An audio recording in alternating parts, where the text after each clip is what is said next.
We're still with Nadia Habibie, what is it called? The environment realist? Climate change realist? Environment realist, right? Sure. I asked you before we took a break, right, about who's to blame. This is not to, pinpoint our finger about who's to blame, but to find the root cause. Big companies, we have to admit that they still do what actually against the value of, pro-environment policies. But at the same time, most of us still don't care about what we can do to contribute to, reversing or mitigating climate change. So who's to blame in this? Is it Indonesia alone, as you said, we are in a critical condition situation, or it's actually many industries and many governments in the world? That's a really great question. So maybe let me look at this on a macro scale first, right? So climate has been changing since Industrial Revolution. And in Indonesia, during Industrial Revolution, we didn't really partake in that. Yeah. There are many other countries that did, and they continue to do so for their own benefit. They want economic growth. But economic growth is usually tied to emissions because they use fossil fuels, right, in order to burn. Right. They had to cut down trees. There are industrial processes, agriculture, etc.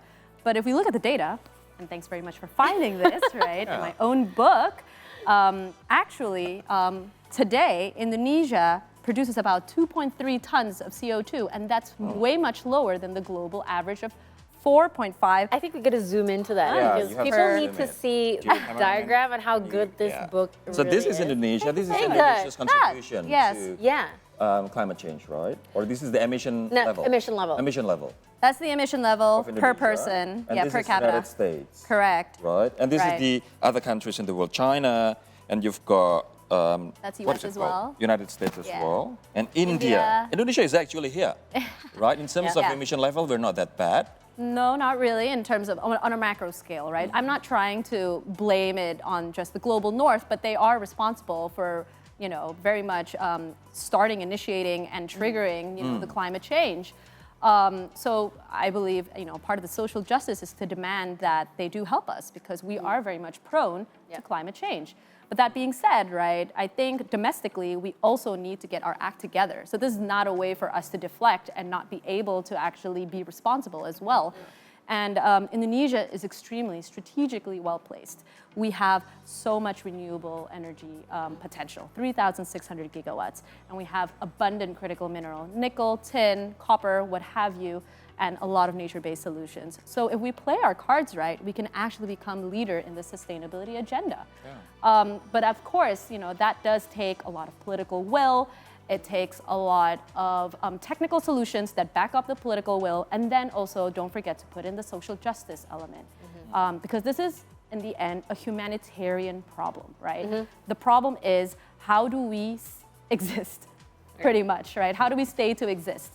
And so you have to relate it back to humans. You have to relate it back to how do we protect the interests, especially for the voiceless and the vulnerable. So yes, there's a lot of homework that we have actually for the government, for the companies, and all, even the youth, right? They're about to take very important positions here in the country. So speaking of youth, going forward, what would you like to see from young people in terms of climate action? How do you hope this book can contribute to that? Well, first of all, I think before they even read, I think they need to already have that curious and open-mindedness, right? There's been a lot of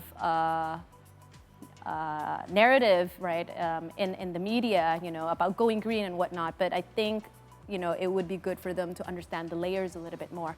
Why is Indonesia not transitioning as fast as other countries? Why are we still very much dependent on fossil fuels, right? And what are the complexities? We are the biggest archipelago in the world. So what does that mean in terms of complexities, infrastructural complexities and whatnot? So I hope that they are open and curious enough to learn and unlearn some of the things that they may have learned already, right? And understand that, there is no one-size-fits-all solution when it comes to climate. What may work in other countries may not work here, and vice versa. Two is be able to implement small steps. As mentioned, they are going to be making a lot of purchasing decisions, right? And this is a very long-term game, right? Maybe you don't feel the effects of education, but when they understand, what are the impacts of like riding a car fueled by fossil fuels compared to public transportation or electric vehicle, maybe they'll think twice about which car am I going to use or buy, right?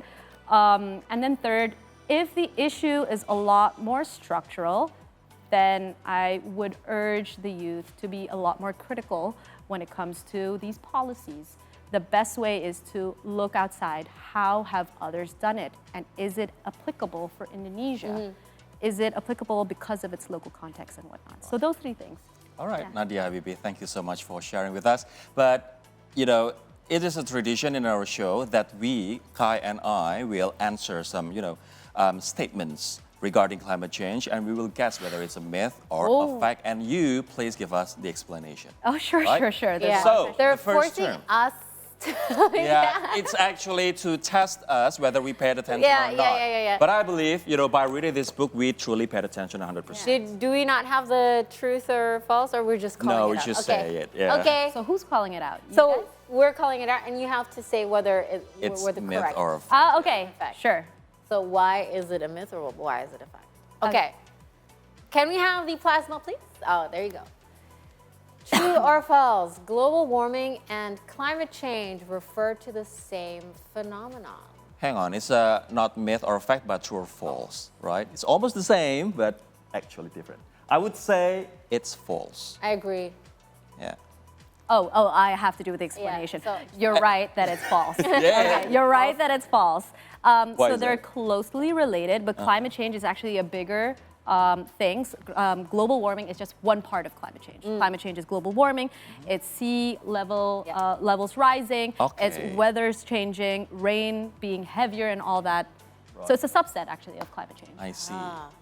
Okay. Global warming is part of climate change, right? Yes.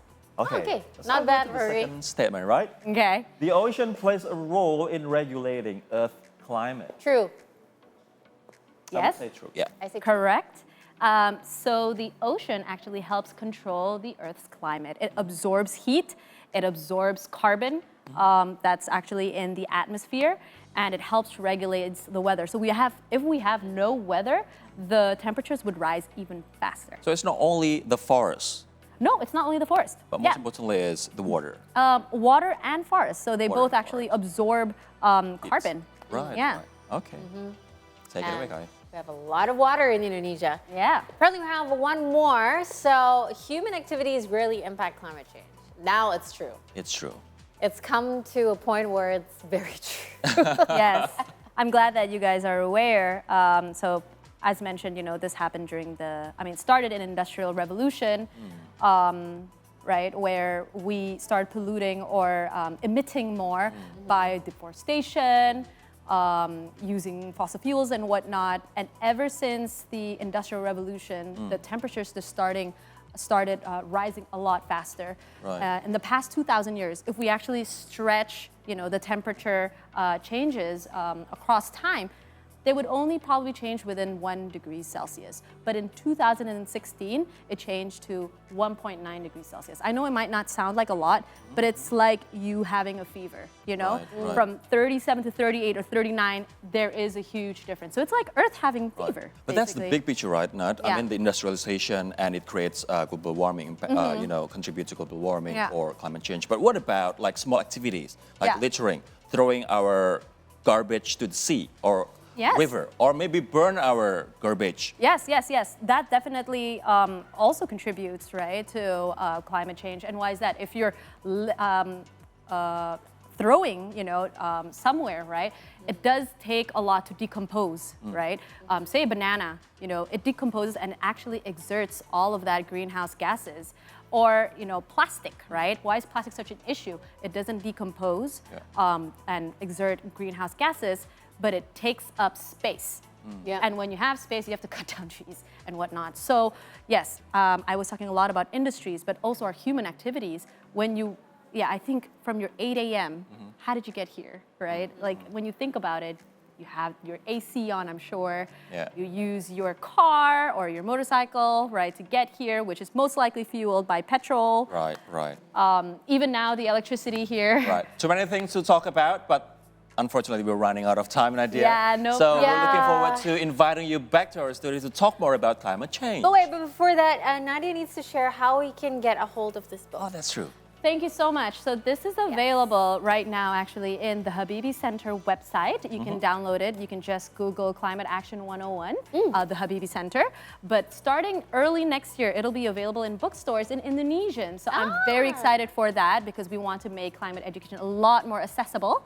And we'll also have a social media place. So it will answer some of your questions a lot easier, I hope. Yes. So it's going to be on bookstore for free or not?